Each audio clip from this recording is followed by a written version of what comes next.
Greetings, travelers. I bet you thought I forgot about this game when I completed it. Well, I didn't. What you might not be aware of when it comes to misshapen chair lore is that I originally got most of my footing on this channel by making a video about why I love Persona 4 Golden. While my niche is certainly not Persona related, and I think I've settled into more of my current style, I like to think that most people are very aware of my passion for this series.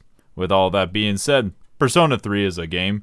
If you never played Persona before, or even this game in particular before, the opening cutscenes really set the tone for how hilariously edgy this game's aesthetic is and draws you into its world of confusion.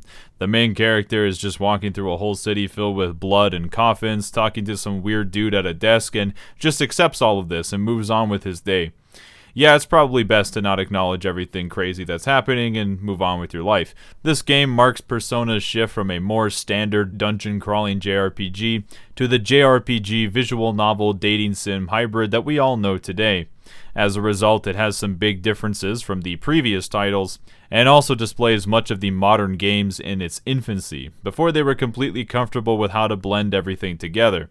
This leads to some of the social links being very weirdly short and jumping around dramatically in tone, to some of them being much more bold than in the later titles. I can say that overall, Persona 3 has some of my favorite and some of my least favorite side stories as a result. But what I like most about going back to a Persona game after years is that I dislike stuff that I liked in the past, but I also find things that I like more now as I get older. It is rare for games to be this dense with story content that you can legitimately have a different experience each time you play, simply as a result of you changing over time. For me, though, much of what I like so much about Persona still exists in this game. Characters dealing with very real problems despite their supernatural circumstances, having to manage dungeon crawling and day-to-day activities, and getting sick because you stayed up at night studying. Okay, maybe it's not exactly all the same. Atlus has certainly removed some of the more frustrating aspects of these games over the years.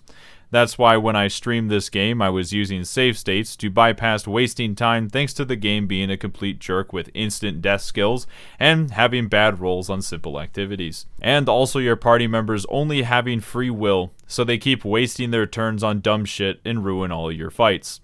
While I don't think this game is impossible or anything without cheating, it certainly will waste your time at points in the gameplay.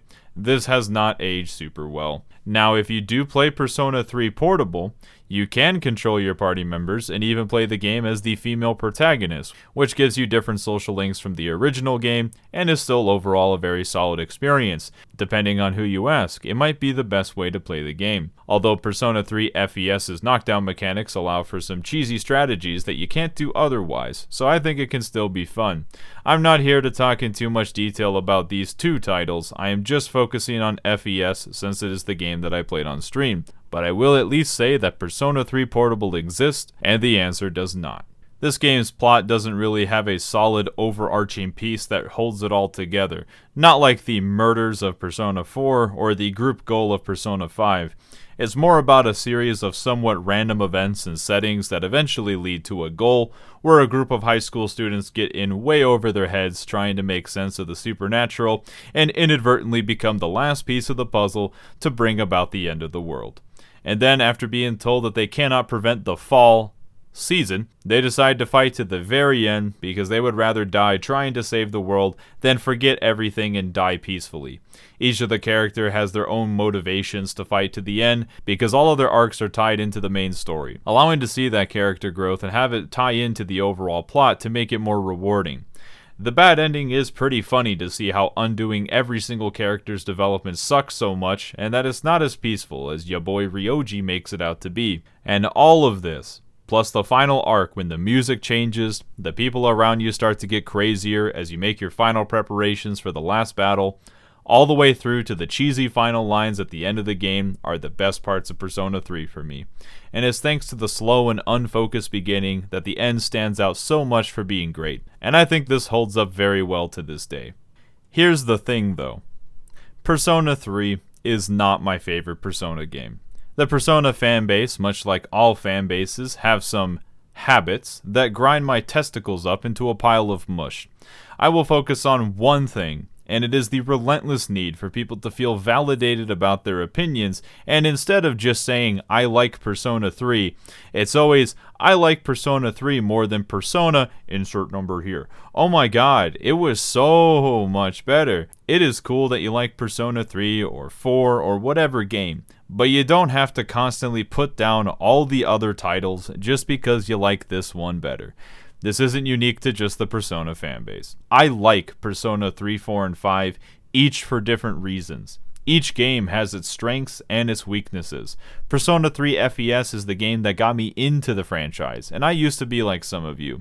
I enjoyed Persona 3 so much that I felt like if I enjoyed the other games, it would somehow take away from my experiences in the past, when in reality, I was intentionally preventing myself from enjoying the better parts of Persona 4 while playing it for the first time, just because of how blindly nostalgic I was for Persona 3. And whichever Persona game you play first, when everything is new, is going to be the most fun, because so much of these games are recycled between titles. Do I still love Persona 3 FES? Of course I do. I particularly like the character arc of Shinjiro a lot, and I love to see the renewed determination of each of the characters in the end. I even think Akanari might be one of my favorite side stories from modern Persona, and characters like Junpei really stand out for being better than some of the later default best friend characters. And Mitsuru was hot, which is what I thought all the way back when I played this game at the age of 16. Do I like some other Persona games more? Also yes, but I like coming back to this one every now and again. The gameplay is crusty around the edges, but underneath the bullshit RNG and some bad social links and party members griefing your boss fight experience, there is a lot to appreciate about this game. The music, the atmosphere, the characters, and the plot. I can only hope Atlus gives us a full version re-release of this game that's accessible and has the female protagonist alternative route, because I think more people should get to experience this game's story and absolutely frustrating gameplay. It's a shame that it's not easy to get your hands on a copy of Persona 3 currently, but with Persona 4 out on PC, maybe it's not impossible to see this game on Steam. Now let's get out there and watch Mitsuru miss another Marin Karin and wonder why Misshapen Chair still likes this game even without save states.